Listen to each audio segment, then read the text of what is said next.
நிலம், மலை, வளம், நீரு, ஆறு எல்லாத்துக்காகவும் நிக்கிறது நாம் தமிழர் கட்சி தான். ஆனா என்ன பண்றது?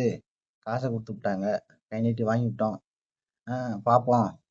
கை நீட்டி வாங்கிட்டு காசு வாங்கிட்டு போடாம இருக்க முடியுமா? இந்த காசு எப்படி வந்ததுன்னு எனக்கு தெரியும் தம்பி. அரசியல்வாதி ஓட்டுக்காக குடுக்குற காசு, மண்ணையும் மக்களையும் கொள்ளையடிச்சு வாங்குன அயோக்கியத்தனம் பண்ணி கொண்டு வந்த காசுதான்னு எனக்கு தெரியுது. ஆனா காசுல அப்படி அயோக்கியத்தனம் இதுன்ற ஒண்ணும் இல்லாம இருக்கு. அவன் கொள்ளையடிச்சு நம்ம வரி பணத்துல நம்ம கிட்ட வாங்கி நம்ம மண்ணை திருடி நம்ம மலையை திருடி நம்ம வளத்தை நீர் வளத்தை காலி பண்ணி இப்படிதான் அவன் காசு கொண்டு வந்து கொடுக்குறான். எங்க தேசமெங்கும் தமிழ் வாசம் வீசும் ஈசன்கிட்ட வர வாங்கி வந்தோம். அதை வேற வழி இல்லாம அதை நம்ம வாங்கிக்கிறோம். தேவை இருக்கு வாங்குறோம். சரி ஓட்டை மாத்தி போட வேண்டியதானே அப்படின்னு நம்ம கேட்டா என்ன சொல்றாங்கன்னா, கை நீட்டி காசு வாங்கியாச்சு. அவன் கொடுத்தவன் அயோக்கியனா இருக்கலாம், நம்ம அப்படி அயோக்கியனா இருக்க முடியுமா?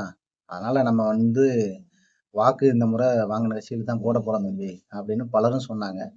ஒரு சில உறவுகள் ஒருவேளை மாத்தி வாக்கு அளித்து இருக்கலாம். அது உறுதியா யாரும் வாக்கு செலுத்துவேன்னு சொல்லல. காசு வாங்காதவங்க பலரும் சொன்னாங்க. நேர்மையா கொள்கையா உறுதியா நாட்டுக்காக நிக்கிறதுனால நாம் தமிழர் கட்சி வாக்களிப்போம் அப்படின்னு சொன்னாங்க. பலர் வாங்கினவங்க அதை உறுதியா சொல்லல. பார்ப்போம் அடுத்த முறை பார்ப்போம் அப்படின்னு சொல்லியிருக்கிறாங்க.